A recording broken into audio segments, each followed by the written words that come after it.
A friend I was with just happened to mention, oh, guess who's behind you? I said, who? Freddie Mercury again. To the outside world, everything after Freddie Mercury's passing looked like a matter of legal decisions and moving on. But behind the scenes, the relationship between Mary Austin and Jim Hutton told a very different story. There were disagreements, conflicting accounts, and a growing sense that something wasn't sitting right. As the years went on, pieces of the truth began to surface, hinting that Mary's feelings toward Jim may have been far more complicated than anyone realized. The love that changed everything. It's 1969, and long before the world ever hears the name Queen, two lives quietly collide in a way that would shape music history forever. A young man named Freddie Mercury meets Mary Austin for the very first time. 1 year before he would link up with Brian May, Roger Taylor, and John Deacon to build what would become one of the greatest bands in rock history. On the surface, their worlds couldn't have been more different. Freddie, born Farrokh Bulsara, had roots stretching back to Zanzibar, growing up between cultures before landing in England during the mid-1960s. He carried himself with this artistic energy, already hinting at the bold, unpredictable persona the world would later come to know. Mary's story moved in a quieter lane. Born in 1951, she grew up in South London's Battersea, raised in a working-class household where both her parents were deaf. Life wasn't glamorous. Her father worked as a wallpaper trimmer, her mother as a domestic cleaner, but it built a kind of grounded strength in her. She understood struggle, responsibility, and simplicity in a way that would later balance Freddie's intensity. Their meeting wasn't some grand cinematic moment. It came through the rhythm of London's fashion scene. Mary was working at Biba, one of the trendiest spots in the city at the time, while Freddie had just wrapped up art college and was hustling his own clothing stall in nearby Kensington. That scene, full of creativity, ambition, and a little bit of chaos, became the crossroads where their paths finally aligned.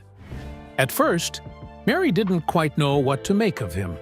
She was just 19, reserved and observant, while Freddie already moved like someone destined for something bigger. He had presence, loud without saying much, confident in a way that could almost feel intimidating. He wasn't easy to approach, and for a moment he seemed like someone from a completely different world. But there was something about him she couldn't ignore. Beneath the boldness, she saw an artist, raw, expressive, and unapologetically himself. That contrast pulled her in. What started as curiosity slowly turned into connection, and before long, they were inseparable. It didn't take long before they were living together, building a bond that went deeper than just romance. For Mary, this wasn't surface-level love. It was something layered, something emotional. She felt his highs and his lows like they were her own, describing a connection where she could truly see into who he was as a person. Not just the performer, not just the personality, but the human being underneath all of it. And here's where the story takes an unexpected turn. That entire relationship, this deep, defining connection, almost never happened. Because before Freddie ever stepped into the picture, there was someone else. Not just anyone, but one of the very people who would later stand beside him on stage. Before Queen, there was a band called Smile, a local London group grinding through small gigs at pubs and colleges. Freddie wasn't a stranger to them, far from it. He was closely connected to their lead singer, Tim Staffel, and was constantly around, watching, learning, and quietly positioning himself for something bigger. While later retellings might paint his rise as sudden, the reality was persistence. Freddie saw potential in that group before they fully saw it themselves. He stayed close, kept showing up, and made it clear he wanted in. At the same time, something else was unfolding in the background, something the movies tend to gloss over. Mary had already caught Brian May's attention first. He noticed her, approached her, and the two even started seeing each other for a while. It wasn't anything deeply rooted, but it was enough to create a connection. Then Freddie entered the equation. In a moment that says a lot about who he was, Freddie didn't just move in recklessly. He pulled Brian aside and asked him directly if things between him and Mary were serious. It wasn't flashy or dramatic. It was respectful. Once Brian made it clear that things weren't that deep, Freddie stepped forward. From there, everything shifted. Mary moved from being Brian's date to becoming Freddie's person. Not just a girlfriend, but someone who would remain at the center of his life through every phase. The uncertainty, the rise, the chaos of fame, and everything that came with it. The hidden beginning of their story. When Mary Austin first got together with Freddie Mercury, the lifestyle people associate with rock legends was nowhere in sight. There were no sold-out arenas, no screaming crowds, no luxury. Just a young couple sharing a small, cramped studio apartment, figuring life out day by day. It was simple, almost ordinary. Two people building something in a quiet corner of London before the noise of fame ever found them. Back then, everything felt grounded. They lived like any other couple their age, navigating bills, routines, and the uncertainty of what the future might hold. But beneath that normalcy, things were already starting to shift.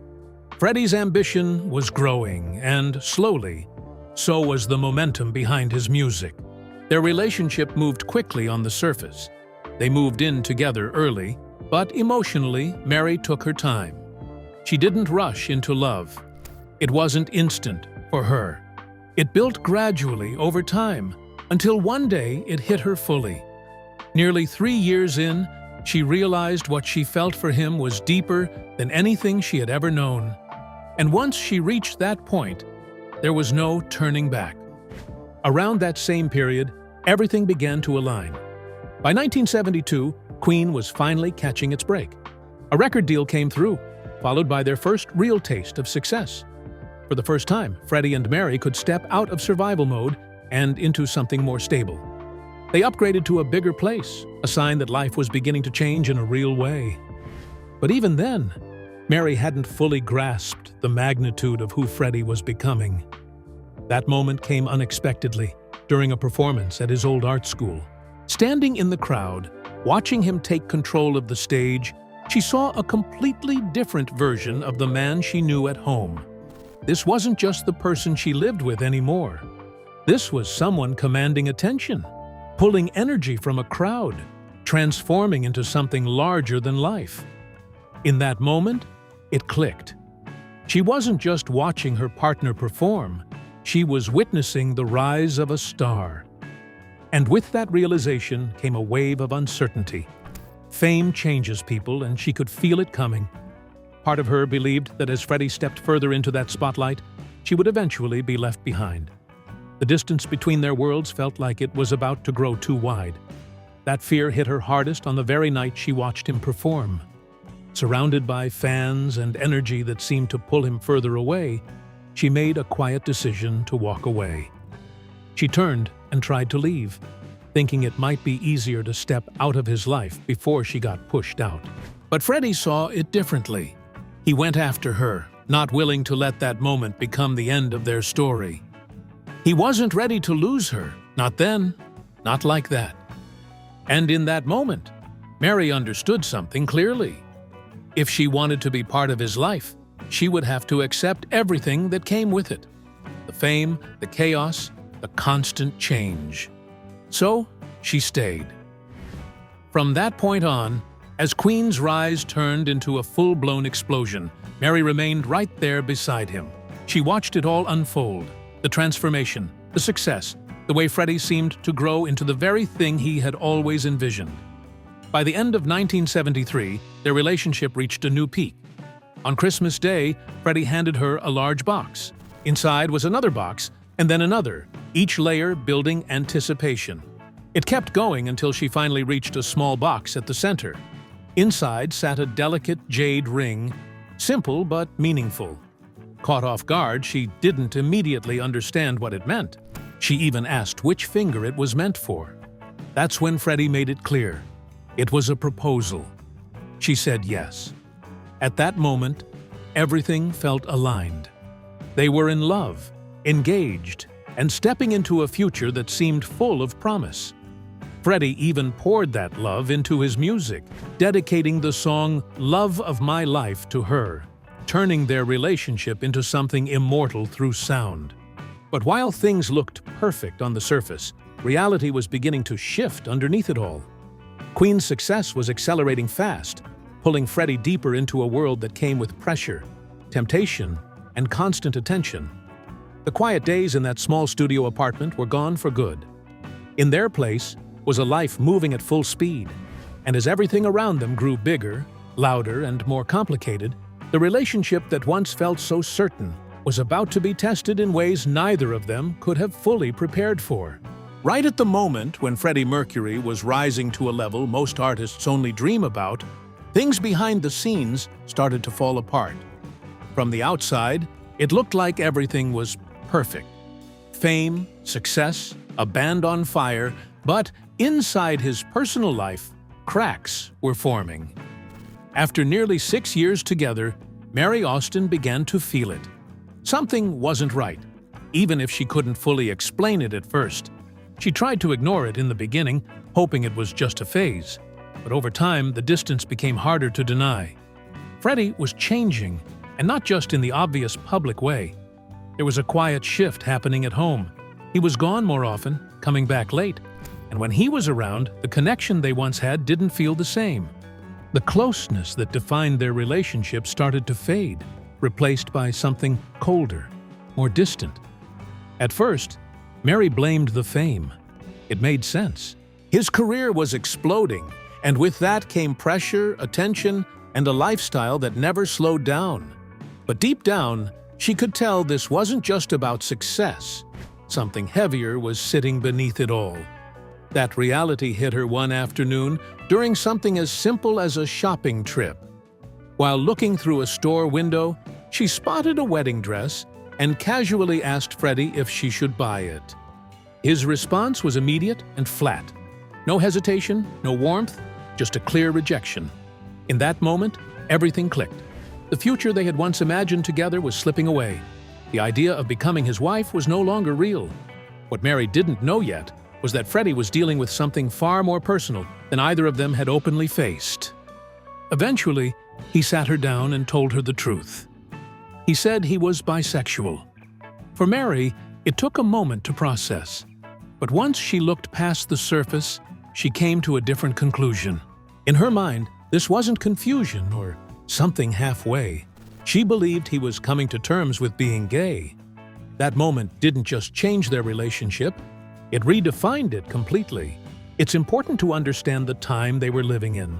Back then, being open about sexuality, especially as a public figure, came with serious consequences. Society wasn't accepting. The stigma was heavy.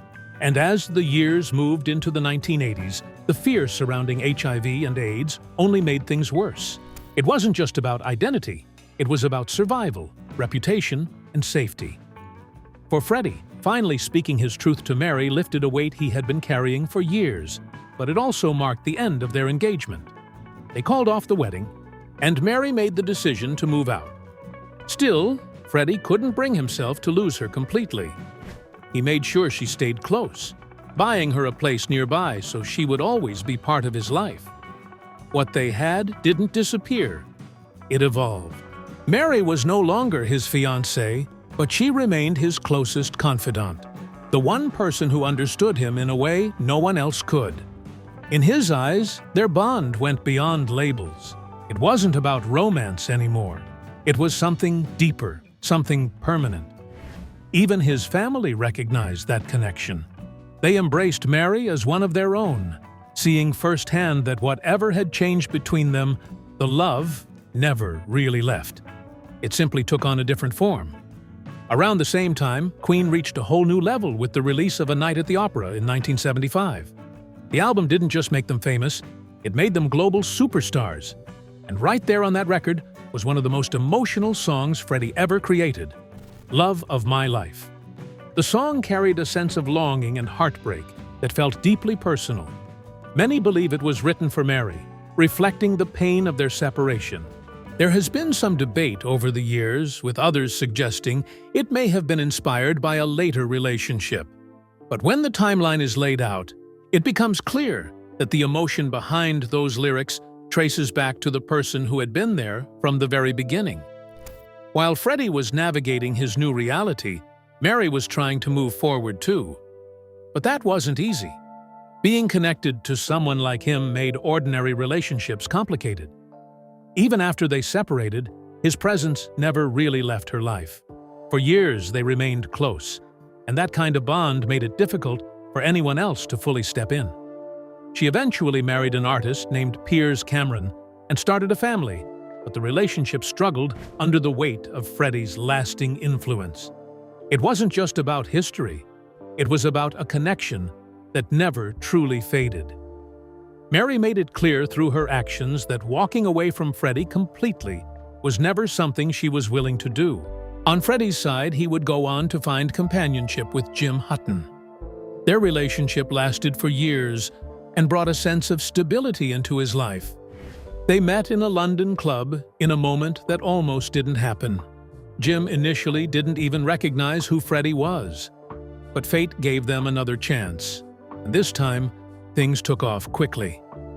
Jim eventually moved into Freddie's home, becoming a steady presence during some of the most challenging years of his life. Their relationship wasn't without its struggles. There were moments of tension, misunderstandings, and the realities that came with Freddie's lifestyle.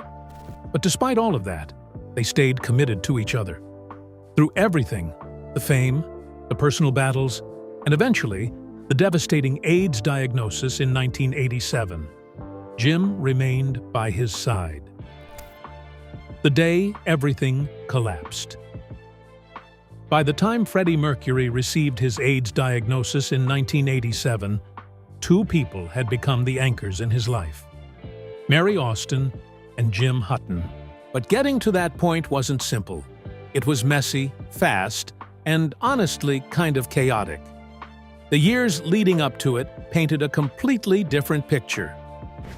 According to Rolling Stone, Freddie's life in the 1980s moved at a wild pace. Think late nights, heavy partying, and a revolving door of relationships, especially during his time in Munich, where the nightlife never really slowed down. Somewhere in that blur, everything changed. But even now, nobody can say for sure exactly when he contracted the virus. What is clear comes down to two key moments. In 1985, music journalist Paul Gambaccini noted that Freddie took his first HIV test, and it came back negative. 2 years later, in 1987, he tested again. This time felt different. Deep down, he already suspected what the result might be. When the call came in from the doctor, he didn't even pick up the phone. Instead, the clinic reached out to Mary Austin. According to OK Magazine, she was the first person to hear the truth. And at that moment, Mary wasn't just orbiting Freddie's world anymore. She had a whole life of her own. She was married to Piers Cameron and raising children. Meanwhile, Jim Hutton was the one standing beside Freddie as his partner. Still, despite all the layers and complications, Mary showed up. She balanced both worlds, holding things together at home, while quietly being there for Freddie as his health started slipping. She later remembered those long, silent stretches by his bedside, hours at a time, sitting with him whether he was awake or not. Then, out of nowhere, he'd open his eyes, smile, and greet her like no time had passed. It was simple, but it said everything about their bond. To the outside world, he was a global icon. To her, he was just Freddie, and she wasn't going anywhere. Then came November the 23rd, 1991. The moment fans had been dreading finally arrived. Freddie made it official. He announced to the world that he was living with HIV and AIDS. For someone who had always guarded his private life so carefully, this was a major shift. In his statement, he acknowledged the growing speculation and confirmed the truth, explaining that he had stayed quiet to protect the people around him. But now, he felt it was time for the world to know. At the same time, he made it clear he still valued his privacy and wouldn't be stepping into interviews or public discussions. The truth is, the public had already started piecing things together. For weeks, tabloids had been running non-stop speculation, especially after photos surfaced showing a noticeably thinner, more fragile Freddie. Even though awareness around HIV and AIDS had grown over the previous decade, The confirmation still hit hard. At that point, he wasn't just any public figure, he was one of the biggest stars on the planet tied to the disease. And while he never made a formal declaration about his sexuality, he never really hid it either. This moment brought everything into the open, making it one of the most defining and vulnerable chapters in music history. Then, almost as quickly as the truth came out, everything was over. Just one day after his announcement, Freddie Mercury passed away at his home in London. The cause was bronchial pneumonia, a complication his immune system was too weak to fight. For the public, it felt unreal. The news cycle went from confirmation to mourning in the blink of an eye. Even with all the rumors leading up to it, the speed of it all left people stunned. And surprisingly, even those closest to him weren't fully prepared. Peter Freestone, who had worked as Freddie's personal assistant for over a decade, had been right there through it all. He saw the decline firsthand, but still believed there was more time. Doctors had even suggested there could be days left.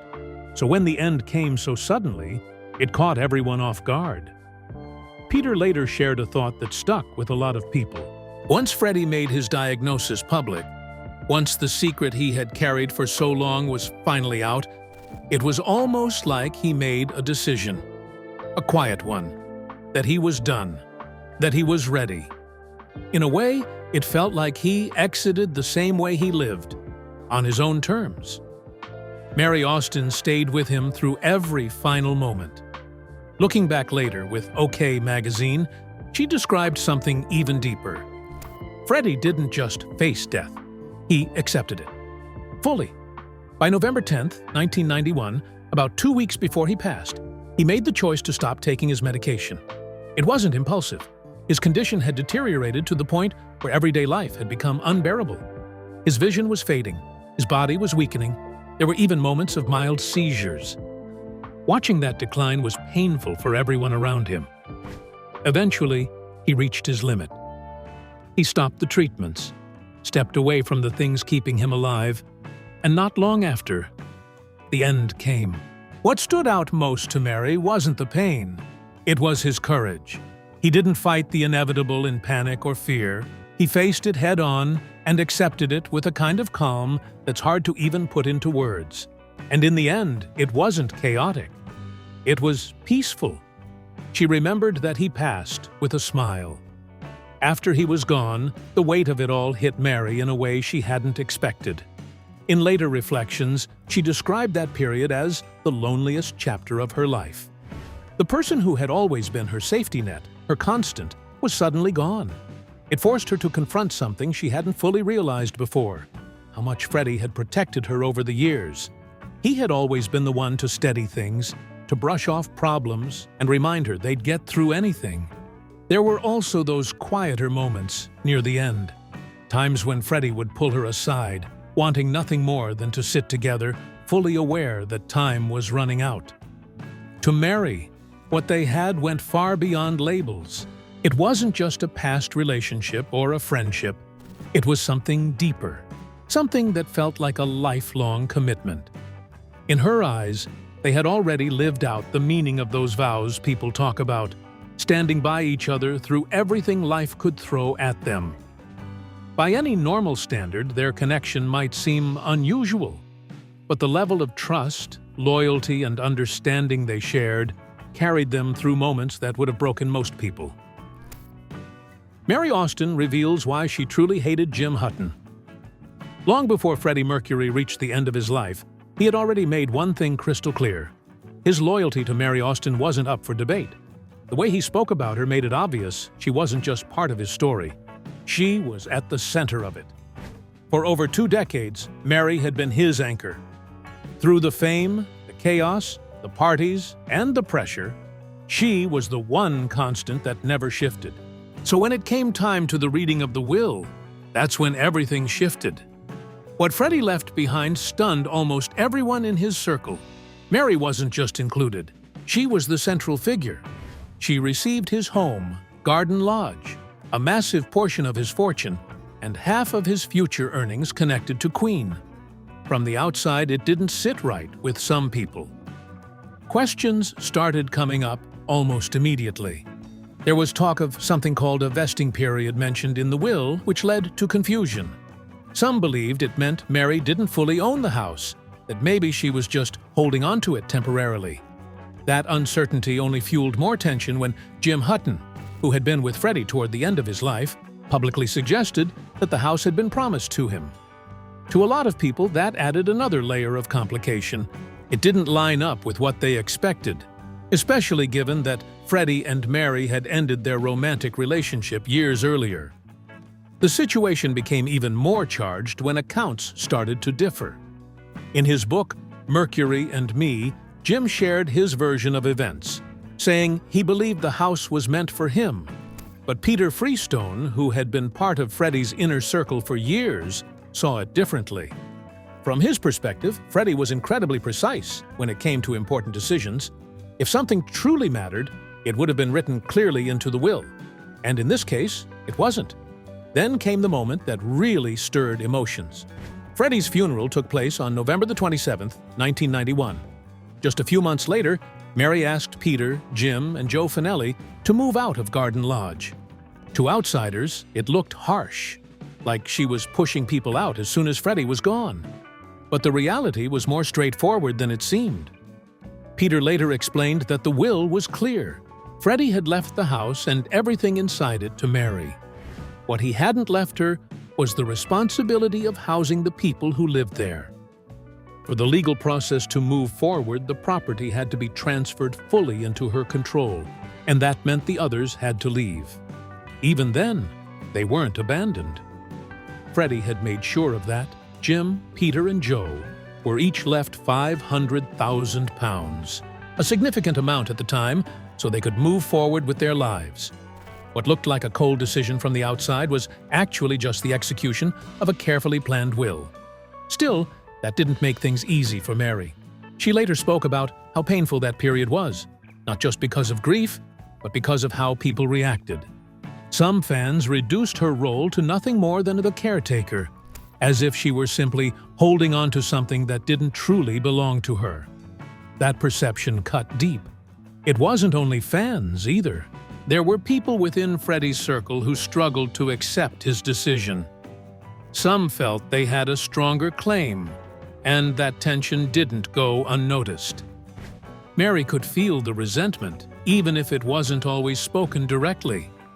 On top of that, there were financial pressures most people didn't see. It actually took years, nearly 8, for the full inheritance to come through. During that time, she was dealing with uncertainty, wondering if she would even be able to maintain the house long-term after taxes and expenses were accounted for. The weight of it all was heavy, but she stayed. She built her life inside Garden Lodge, raising her family there while holding on to the space exactly as Freddie had left it. The house became more than a home. It became a place filled with memory. Even so, moving forward wasn't immediate.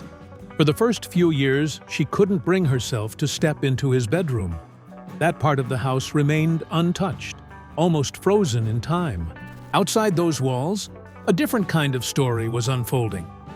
Over the years, Garden Lodge turned into a pilgrimage site for fans. The walls became covered in graffiti messages, tributes, and signatures, an ongoing expression of how much Freddie meant to people around the world. But by 2017, Mary reached her limit. She made the decision to have the walls cleaned and restored, putting up notices to make it clear that defacing the property wasn't acceptable. That move didn't go over well with everyone. Some fans felt like something had been taken away from them. That reaction helped fuel another long-running theory, that Mary didn't truly own the house and would eventually have to give it up once some hidden condition expired. But when you actually look at the will, the situation becomes much clearer. Freddie's instructions were direct. Garden Lodge, along with everything inside it, was left entirely to Mary. There was no clause suggesting it would revert back or expire over time. Legally, it was hers, fully and completely. The confusion around the vesting period came from a different part of the estate. That clause applied to income streams, particularly the ongoing royalties from Queen's music. It didn't apply to the house itself. So while the debate continues among fans, the legal reality has always been straightforward. Garden Lodge belongs to Mary Austin. She has the right to live in it, preserve it, or even sell it if she ever chooses to. Over the years, some have suggested it should have become a museum. Interestingly, that idea had crossed her mind too. She had even raised it with Freddie at one point. But he was firm in what he wanted. To him, it wasn't meant to be a public space. It was meant to stay a home, lived in, personal and real. And that's exactly what it has remained. To this day, Mary continues to live there quietly, away from the spotlight, surrounded by the memories of a man whose presence still lingers in every corner of that house.